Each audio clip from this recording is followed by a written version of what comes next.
ଗପ କହି କହି ଲକ୍ଷେ ଜନକୁ ଆଣି ମୋ ହାତେ ଧରେଇ ଦଉ।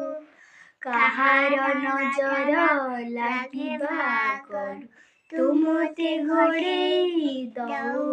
କଳା କାହ୍ନୁ ମୁଁ ତୋର ଯଶୋଦା ପରି ମା ମୋର, ତୋ ଗର୍ଭରୁ କାଢ଼ି ମୋତେ ଆଣି ଦେଖେଇଲୁ ସଂସାର।